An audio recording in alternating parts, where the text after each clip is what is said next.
If you've ever gone to bed thinking, I was busy all day, but I don't think I did anything to actually move the needle, that feeling is so frustrating and so familiar. And that's why this episode is going to hit home for you. My guest today is Coach Willie Blake, a high-performance coach and host of Light Beyond Limits, who helps professionals turn overthinking into action and self-doubt into real momentum.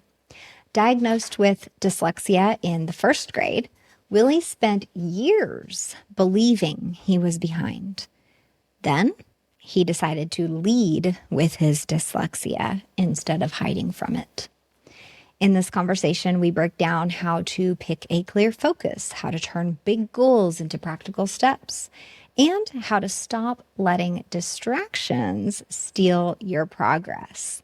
Even as someone who is not diagnosed with dyslexia and doesn't believe that I have dyslexia, so much of this conversation hit home for me, and I think it will for you too. So the biggest thing that stood out to me was that you might want to try committing to doing something 101 times. Yes, 101 times before you ever say, that didn't work for me. I quit. This didn't turn out how I thought it would. Welcome to Podcasting for Financial Professionals. I'm Virginia Elder, founder of Podcast Abundance, where we help you use podcasting to market your business, to increase your authority, to get more eyes on your practice, and to capture leads for your business. If you're an investment advisor, tax strategist, business finance sleuth, or wealth management professional who wants your podcast to actually support growth, not just create content, you're in the right place. I made the podcast conversion blueprint just for you. It walks you through exactly how to turn your listeners into clients using a simple framework you can apply right away. The link is in the show notes. Here we go into today's episode. Willie, thanks so much for being here with me today. My pleasure, Virginia. I'm excited. So I shared with you that I've heard this common narrative between adult professionals lately that is, we are figuring out at a mature age, shall we say, that we probably have some kind of quote unquote disability as far as learning, right? Dyslexia, ADHD, there's a whole list of things. You specifically focus on coaching dyslexic professionals and entrepreneurs. Would you give us some background and tell us a bit about that?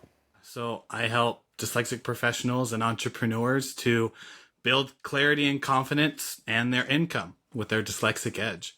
I grew up with dyslexia since the first grade when I was diagnosed. So I got diagnosed very early on. And throughout schooling and everything, even though I had the diagnosis, it was just hard. It was hard because my friends would be like, who's that weird special kid that would go to the extra classes on Fridays for that last hour? In high school, my friends went to the honors classes and I had to go a few more doors down to the regular English class. And it's just like, nobody wants to be here. And I felt like I was the smart guy, just didn't know how to communicate it. So from there into college, about halfway through, I thought, is dyslexia really like what was holding me back? And as I learned more about it, of course it affects reading and writing and speaking and spelling. But then it gave me creativity. It gave me these pattern recognitions and thinking outside the box and creative problem solving. Gave me able to communicate with empathy and sympathy just because I had to go through so much. And so I started to see like the advantages of it. And ever since I was a kid, I wanted to be a teacher and I wanted to be an author. Strange enough for a dyslexic kid, right? To want to be an author. But as I grew up, I didn't want to go the traditional teaching route. And all of a sudden, this thing called coaching just happened to appear. And it's what I love doing, which is just helping other people to achieve what they want. Everything that I teach is based off of things I've done. To go from reading one book to 50 books in a year, from going from struggling with writing a paragraph to then being an author, And then as well as speaking on stage, I used to stutter. I used to really fumble my words. And now I'm on stage being able to inspire other people. And all that comes down to just my heart and wanting to help people out who really, as an adult, diagnosed or not, dyslexia, ADHD, autism, all the neurodivergence that you want to go into, like, we feel that we're different people, but that difference is actually one of the best things for us. And so I help people see it that way. I love that. So perhaps as you have navigated life and coaching and even just seeing different people in different situations, I feel like there have been some methods or some things that you've come up with to apply to even yourself. So I'm picturing, the financial professional that is a successful entrepreneur. So they've definitely not let anything hold them back, but they're still just kind of navigating. And we always have that thing, like, you're not supposed to compare to other people, but we do. And so we look at someone and say, like, well, how come they can do all of this, but I can only get this much done in a day? Or, how did they do all these things in a year? I feel behind. I feel stuck. So maybe just speak to them for a moment. First and foremost, if you're feeling behind, I always tell my clients that you're not behind, you just haven't started. Now, that could be taken a lot of different ways, but in most cases, you can take it in the way of, well, what is it that you actually are wanting to achieve? What is it that you're going after? And then, is what you are doing aligned with actually going after that? Because whatever that goal, that dream, that vision, Northern Star, whatever you want to put it as, if you got it tomorrow, if that extra 100K or the extra $1 million came in, or that the 1 million listeners on the podcast, if that all came tomorrow, would the actions that you're taking today reflect that you are actually wanting that? For a lot of people, it's not. We think long term in the short term, but our actions reflect the past. If we're wanting a goal, we think we want that extra 100K this year. And now I'm laying in bed thinking, did I do any of my to-do lists today? And it's like we get in this mental trap of analysis paralysis. So what do I do from here? Well, you got to figure out first what it is you want and then start going after it. It sounds simple, and we can break it down into even more. But first, figure out what you want to get the direction. Reverse engineer it backwards to know the milestones to hit. And then, just like if you're trying to go from your house to Walmart, take your car at a park and start driving. I couldn't help but think about the conversations that I end up having a lot with folks about their podcast production or their social media or how we're going to repurpose reels from their show. And a lot of times this conversation comes up about, what do you want? And it is really hard for people to articulate what exactly they want. They typically have 5 to 10 goals, related or unrelated, and focus or specificity or just narrowing down to, like, what exactly is the one thing that you're going after this year and why? Is really hard for people to name. So what do you experience or do in that situation when someone is just like, well, yeah, like reading 50 books a year sounds great. Publishing a podcast consistently sounds great. Growing my team by 3 people sounds great. Yeah, it does. So how do you narrow it down and figure out, like, what is the thing to focus on? Here's a book I recommend. It's called The One Thing by Gary Keller. And it's actually on my top shelf with the white color books. I love to color coordinate.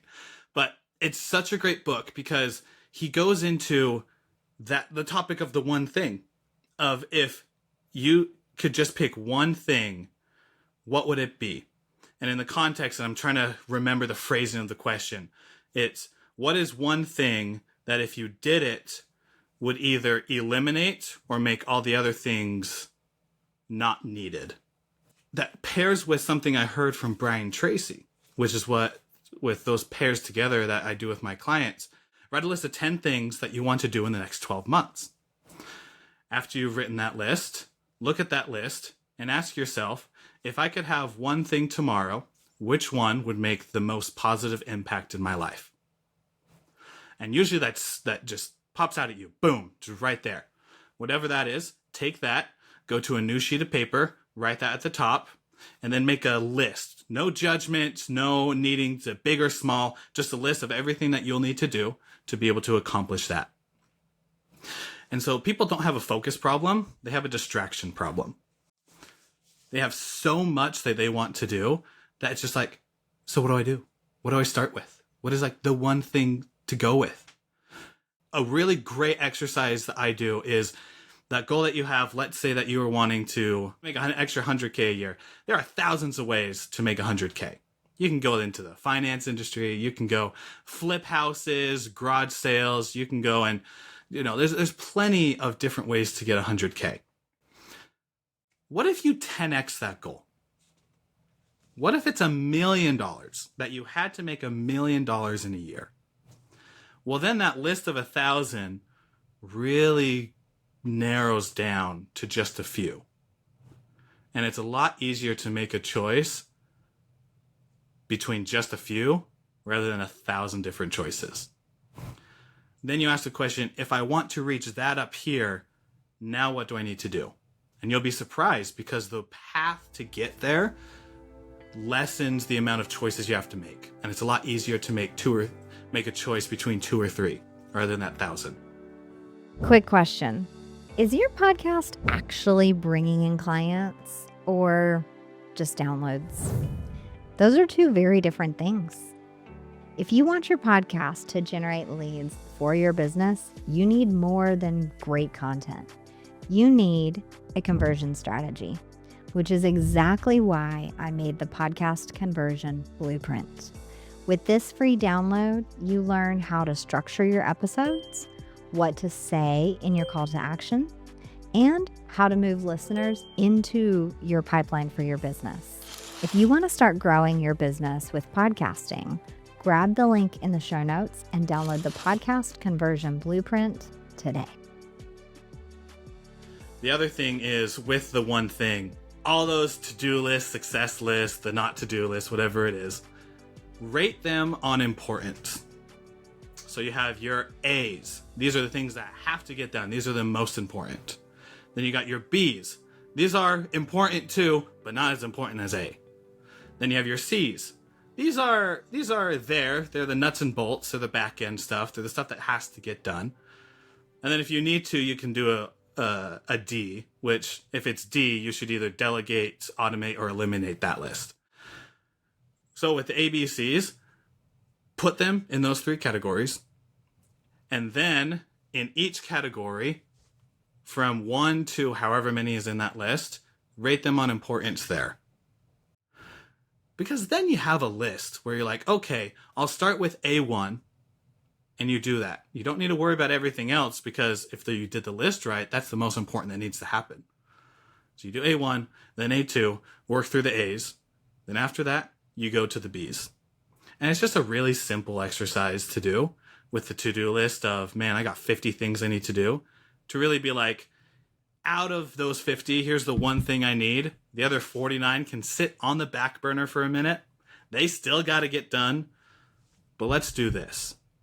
I love that simplicity too, because if you even just look at it and say every single task takes you an entire day to execute, right? Or expand it, right? Like what if it's a couple days, it's some massive website update or something, some project essentially. In a quarter, you would have all of those things done, right? Like give or take, if you did one a day and some of them took 2 or 3 days, but you just continued being disciplined and hacking away at that list, you'd get a lot done in a relatively short amount of time. And I think just the key there would be, I hope that everything you put on the list and the way that you ranked your items really truly reflected the importance, the urgency, and your actual goals that would move your life forward, whether it's life, business, relationships, like whatever you put on there. So as we're trying to, because that will appeal to some. I'm picturing a spreadsheet. I'm a spreadsheet brain. So I'm totally picturing my list in a spreadsheet and the column of A's and B's and C's and then the column of numbers and sorting and all that. That won't appeal to some. So what is this 2% rule that I kind of heard about on your website? It's funny that you mentioned like some people focus on like they get the spreadsheets, Immediate. but others they're just like, I need a picture, I need a video, I need something else to help out. No more spreadsheets. Yes, we don't need any more words. And especially with dyslexics, I understand. Words, Yes. numbers, I'm with you. Less of them, more pictures and doing stuff. So the 2% rule, if you, whatever that end result is that you're wanting, I know I keep mentioning the 100K or the $1 million. Yeah, in the let's think podcasting. about like, what if it was like a number of clients or something, right? Love And it. you want 10 more clients this year at a certain investment amount or something like that. Perfect. Awesome. So if you're wanting 10 clients, the 2% rule is doing 2% action every day to get to that result. So it comes back to the daily consistency. Now that sounds like fluff, straight up right off the bat. Let me pair it with something. If your goal is to get the 10 clients at that certain dollar amount, then you do the step before it, which is in a GPS method that I have. So first we get clear. We want the 10 clients. Cool. Now you plan it. You reverse engineer it. So if you want those 10 clients, it's like, cool. How do I get those 10 clients? Well, I need to first get a client that works like that. Okay. How do I get one single client that's there? Well, you need to be at the places or get in contact with the persons that would fit that clientele that you're working for. It's like, cool. How do I do that? Well, you can either call them up on the phone if you have their number, email them, or you can start being at the places where they're at. Or connect on LinkedIn. There's so many different ways. But let's say for this one that you are wanting to meet them in person, build that relationship to then get lead up to that client. So your thing would be get to events. Get to events where those people are at. Cool. How do you get to those events? Well, you look up online where those people are at, where those events are, and grab a ticket to get there. Cool. How do I get a ticket? Well, you open a laptop, right? And so like your first 2% is opening your laptop. Awesome, you did it. Second 2%, now go on to Eventbrite, go on to LinkedIn events, and start looking up for those events and attending them, like actually putting yourself in the rooms. A lot of people might get into, oh, I am submitting job applications. It's like, I'm submitting so many resumes or I'm looking up so many jobs. But then at the end of the day, they're like, well, actually, I might have like applied to one and that was just the easy apply that I clicked on LinkedIn. But I found a lot of jobs that worked really cool. It's like, awesome. We're talking about the results. We're talking about doing it. So from that breakdown of getting that 10 clients, it breaks down to, well, open your laptop and start looking at LinkedIn events. Well, now you got your 2%. Now it's just like every day you're going to either look up events that you can go to where your clients are going to be that have that amount of money so that you also get paid. So you're going to look up those events and on those days that you have them, you're going to go to them. And then that's going to lead to having conversations, those one-on-one calls that you tell them what you do and how you help them out, which then lead them to be that one client. You do that 10 times and you get to that 10 clients. Yeah. So that reverse engineering backwards helps to really explain the 2%. But really what it comes down to is do something, one thing every single day that leads to the result that you want. Yeah. I like that. Well, thank you. And I know you revealed your GPS method with that 2% strategy. So that's perfect. And I think, dyslexic or not, I think we could all use some guidance and some focus there, and just like the methods that you're sharing. I think it's useful to everyone. From what I'm hearing, I think practically any business goal, maybe it's not always income or number of clients, but it could be that you're launching a show, or it could be that you're opening a new location. I've even found in myself that I am so great at planning, the most amazing campaign, right? It could be anything, whether it's email or social or, this campaign to get on stages or whatever it is. I'm amazing at planning those campaigns. Yes. But then when it comes time to do the thing, I'm like, I don't want to. I don't want to send that email. I don't want to message that person, right? And that's where the struggle comes, is and I've kind of had to talk myself through it of look, your plans are amazing. If you would just do them, you all these amazing things would happen.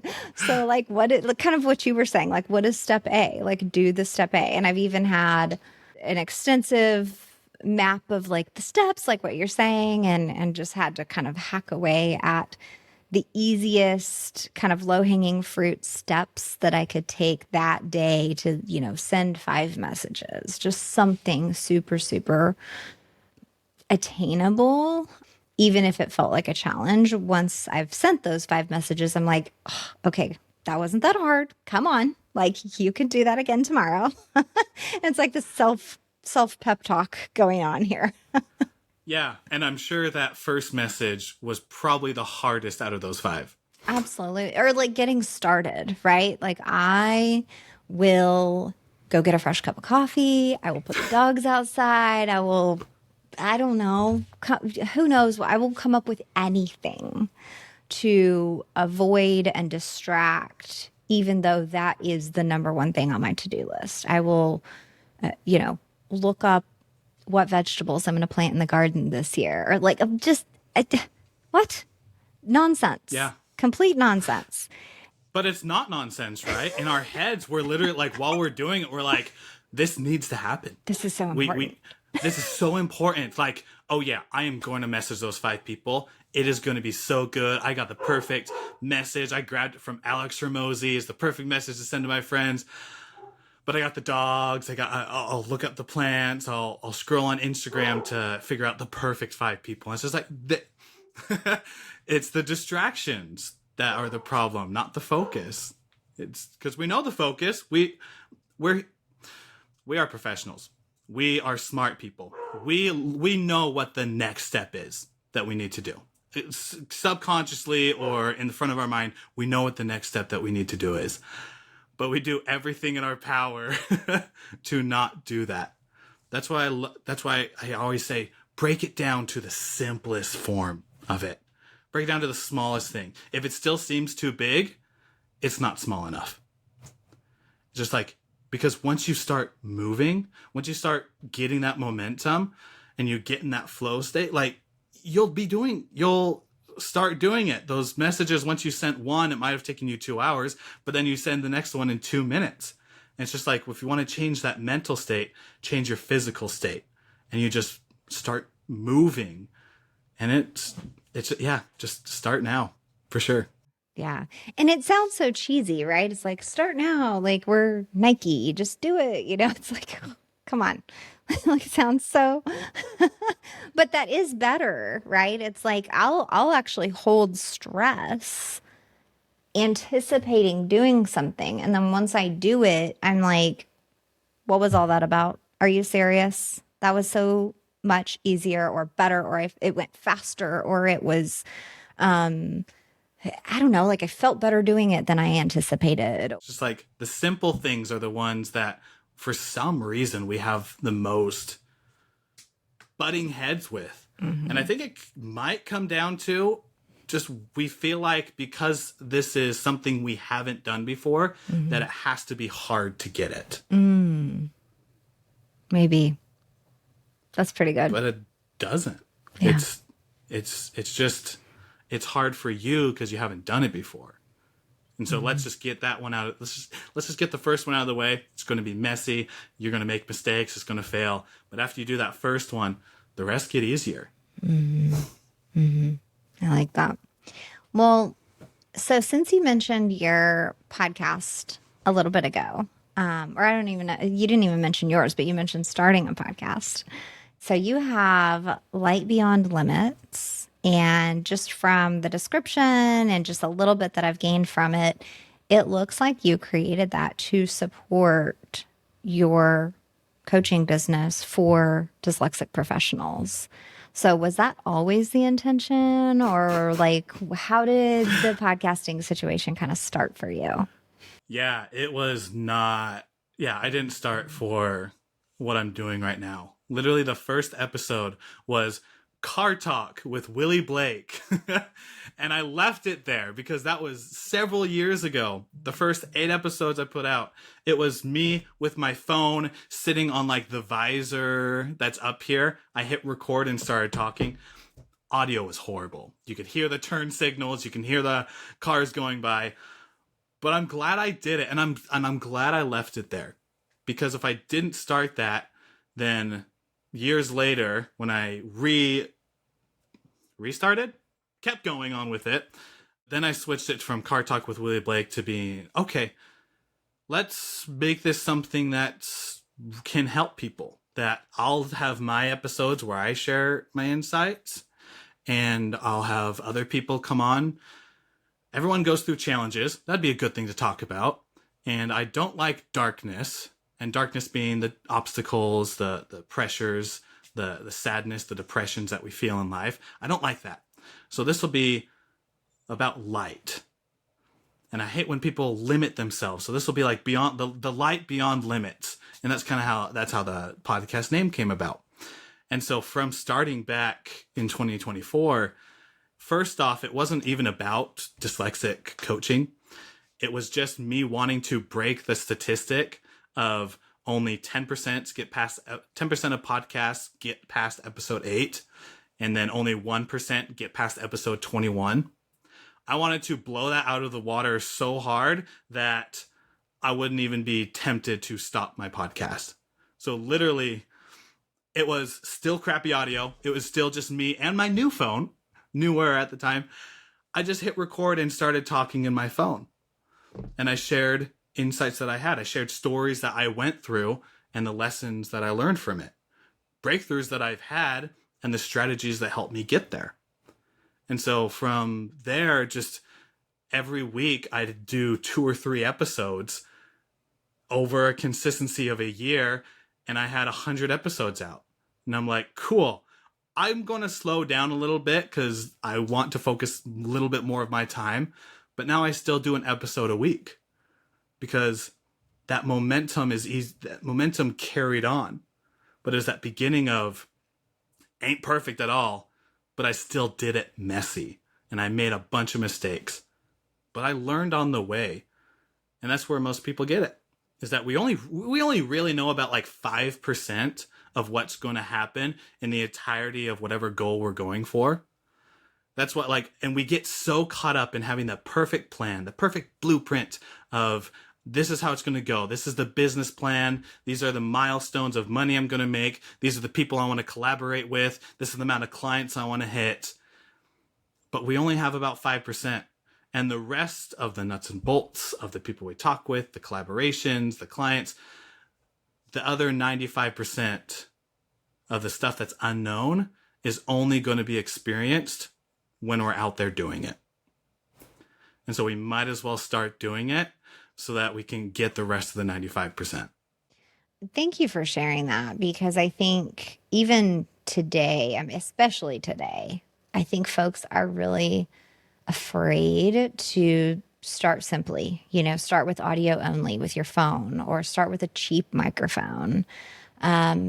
Everybody sees, because video is such a big deal now, the perfect office, which I don't have. I mean, I have like a plant and some cute stuff, but like by no means do I have like this beautiful bookshelf and this like perfect setup, right? My room is not perfectly soundproofed or sound treated, but everyone seems to think that you have to do this to do it right, and that fear of judgment comes into the picture, especially being a business owner, being a multi-million dollar asset manager or something like that.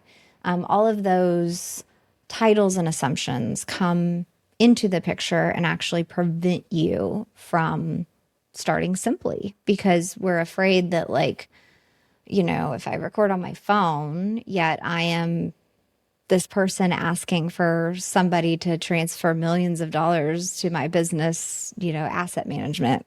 Like, do I look worth it? It's because I think that's a big piece of it. You cannot optimize something that you haven't even tried.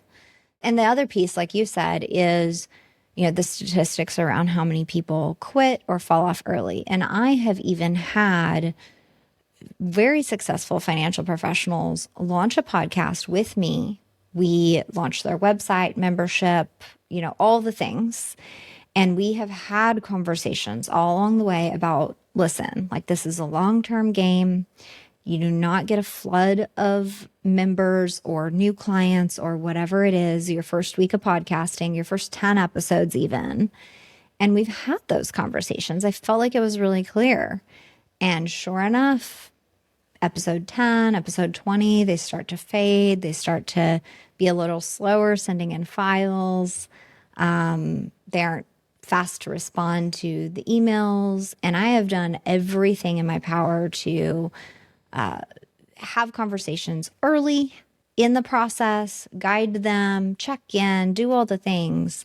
And that expectation of quick results is still there. So it's like this twofold challenge of fear of judgment and looking or sounding worth it, and then the immediate desire for results. I'm not sure if there's a solution for that, but that is 100% what I'm seeing. So I like how you approached things to say, hey, I have to get past these couple of milestones and then I can decide what I want to do. A successful person, and I say that as the people who are listening, like, you're a successful person. You have created something and done something with either your own business or one that you're working for. Mm-hmm. In my experience, it's the ego that we feel like we need to have that stops us from getting what we want. Because just like you explained, they see this podcast as, oh, there's so many successful podcasts out there of the Financial Bros and Alex Hormozi's The Game and Tony Robbins and Joe Rogan, if you listen to that. And there's so many different podcasts out there that just have huge followings, and one episode gets tens of thousands, if not hundreds of thousands of views and downloads. I want that. I want that for me. So I'm going to start a podcast. And you get everything together. Everything looks so good. You have the website, you have the name, description, membership set up. And then you start and you're so excited. And then episode 2 comes out, and 3, and you might get 1 view, might get 1 listen, 4, 5, man, and nobody's coming. And it starts getting a little slow. It's like, yeah, I'll record it, but it doesn't have that same vigor as the other episodes. And now they start to fade. And we hit start to fade, hit episode 7 and 8. And it's like, well, I guess I tried. This just wasn't for me. I would say that you tried for a little bit, but trying needs to be extended long enough to be able to actually see if it works or not. So for you said, is there a solution? I don't think there's a perfect solution really for anything. It just depends on the person. But a good solution that's worked for me and one that's worked for a few of my clients is keep trying amongst the chaos that goes on in your life. What I mean by that is that ego that we have, the chaos that we feel, it feels like we have to hold ourselves on this pedestal of, I am the CEO. I am this individual who has millions of dollars of assets from several of my clients, and I hold their portfolios, and I need to look a certain way, because if I don't, they're going to search me up on social media. They're going to find that one crumb of mistake that I made, and by golly, they're just going to go to the next person. One, that's not true. They could care less about what's going on, in all honesty. But it's the ego that holds us. It's the ego that creates the chaos. And that's why I love breaking things down so simply of just keep trying it. Keep going at it. I think it was Mr. Beast who said, like, your first 100 YouTube episodes, nobody's going to watch. So just get them out as quick as you can. And I'd emphasize that with podcasts. I emphasize that with calling clients and trying to work on your sales skill. I'd do that with texting and messaging people. It's just like the first 100 times, ain't nobody going to listen. Ain't nobody. Maybe your parents, maybe a few people who are out there. But get to episode, get to call, get to the message 101. To be like, I actually tried this. And this is working, so I'm going to keep doing it, or this isn't working and I'm going to stop. But you gotta build it. You gotta really try it and go through the fire, that refiner's fire, because it's only on the other side where you're like, cool, this is for me, or cool, this isn't for me. So then I get to go to the next thing. Yeah. Well, and I noticed just looking today, you're on like episode 158, which by the time this episode comes out, you'll be way further.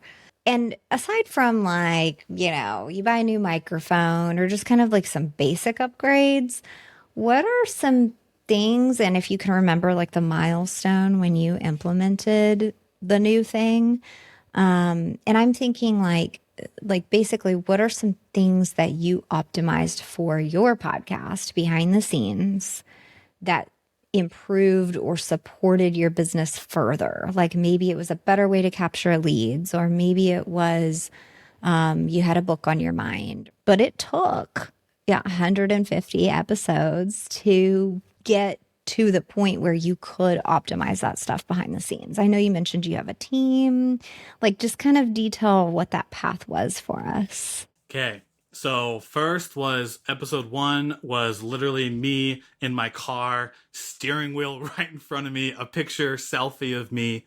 And that was it. And it was just like The Car Talk by Willie Blake.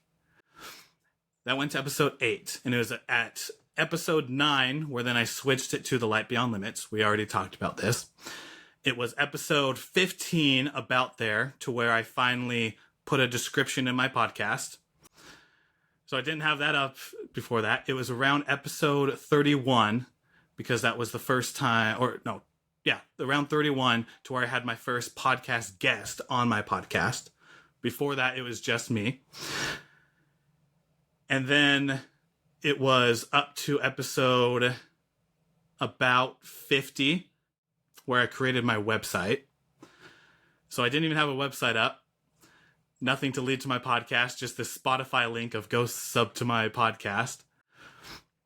Several episodes later, just recently, it was like 100. So episode 100, I had one of my best friends on, and that was the time where I'm like, I think this is something that is worthwhile. And I want to keep doing.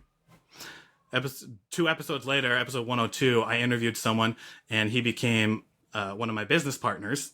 Awesome. From there, episode like 130-ish, I changed it to the thumbnail that it actually is today. Okay. And then last episode ago, I'm creating a new ebook. Well, you could probably call it a pamphlet, just 3 pages. It's about the pick one theory that came up as I was talking of just pick one thing that you can do today. And so it's just like, I absolutely know I missed some other milestones in there. Oh, yeah. Because around, It's hard to remember all of them, especially like 100+ episodes in. You're like, what did I do? but you don't remember. I think about all the Yeah. episodes, all the 158 episodes I've done, and I feel like I've had a great time doing this. I don't remember the bad things of, oh my goodness, I didn't schedule it at the right time, which scheduling didn't happen till like episode 70 or that. It was just post now from my phone. One other thing is around episode 90, and this is probably one of the biggest things for me. I used to go by William Blake because I heard from a mentor several years ago that just sounds more professional. You stand up on stage, William Blake has that suit. It is all structured. There is no fluff, no so's, likes. So that's who I should be. And I'm like, cool, I'll listen to him. I changed all my social medias, my websites, my links, and everything to that. And the books that I've written that are sitting behind me that I co-authored with people, they also have William Blake in it. And then it wasn't until that episode, around 90, a mentor coming to me and saying, it's kind of weird that you're going by William Blake when everybody else knows you by Willie. And it took me 6 months to really go through that and say, there's this big barrier today where, especially for neurodivergents who don't need another reason to feel like you're disconnected from them. I'm like, people who I coach, I want to be friends with. They want to feel the warmth and the love and the kindness that I have, and be able to also get the results that they want. They felt so different in life, and other people are pushing them away. They don't need another reason to not go with someone. Willie brings that vibe of, we're in this community together. William Blake is, I'm on this pedestal, suit in hand, and we got this. And so it was around the episode 90 to where I switched my whole branding from William Blake to then Coach Willie Blake. And so it just goes to show, you learn things on the way. And any successful person, they can tell you the different mistakes and the milestones that they hit along the way, but they did it along the way. Yeah, it's pretty much impossible to like nail your branding, nail your company name, nail your style of social media post, whatever, like from the beginning. I have yet to see a very successful brand that has not rebranded at least once in the past. Sometimes that happens at the same time they're launching a podcast. Sometimes you get 50 episodes into your podcast and you go, you know what, this is turning into something different than what I first anticipated. It needs to be called this, and the colors need to be purple, and you totally change. And what I've found, and even in your story there, what is happening is that we are discovering and becoming more comfortable with who we are becoming. Like who we are at that time, not who we thought we were supposed to be, or who we were in the past, or who, created a persona for us that was, light pink and blue, whatever, right? But leaning into what we really like, what feels authentic, and what feels like who you are now or who you're becoming. And I think it's important not to ignore those feelings, those nudges around like this cover art or this website or this name just doesn't feel like me anymore. I want to tweak this description. And I don't think folks realize that when we as podcasters and business owners go in and change a description, our followers don't get a notification. Okay, like it's totally behind the scenes, incognito, like whatever you want to say. Like nobody knows that you changed that. It's fine. You can do it every day if you want to. I don't recommend that, but you know what I mean? Like nobody is going to go, hey, Virginia, I noticed that you changed your podcast description. What's going on in your business? Are you rebranding? Like nobody's going to ask. Nobody cares. They are so busy with their own stuff, and all they care about is that you are producing content, information, helpful guidance, whatever, that solves their problems. And so, yeah, I mean, just to not ignore those nudges for new pictures, new color, like whatever it is that you need to do. And just realizing that all of that is so aesthetic, right? Like it's so just visual and has nothing to do with the actual services or help that you provide someone. I don't think someone is going to make a decision to buy from you or not based on whether your website has purple in it. I don't think that's a thing, right? And so I think the highlight here is that sounds cliche or whatever, but to just take action, do the thing, do it messy or poorly if needed at first. And trust me, nobody tries to just do something poorly, right? You're trying to do it the best you can at that time with the tools you have and improve and refine and rebrand and whatever you got to do along the way. So I love that you were able to even just illustrate that through your story.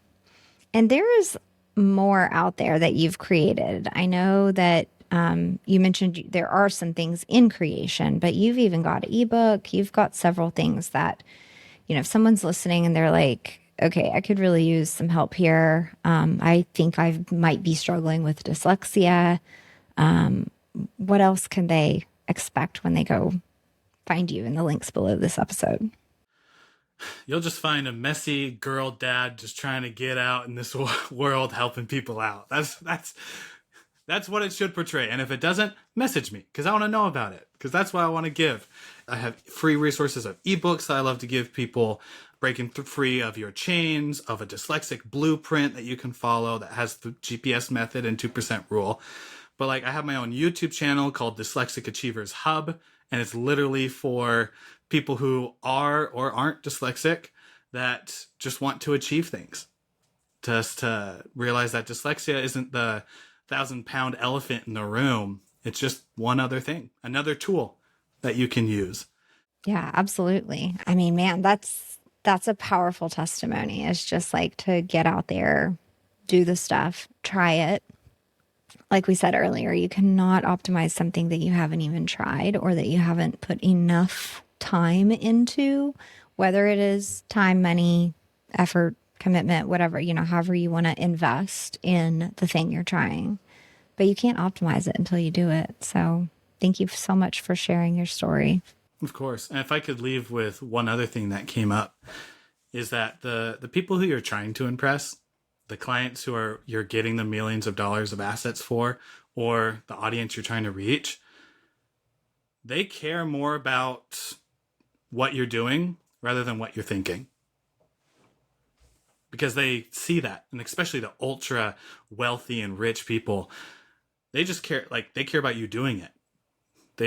They've been through the mistakes before. And funny enough, I think they have more grace than the people who are just not doing anything and just thinking about it.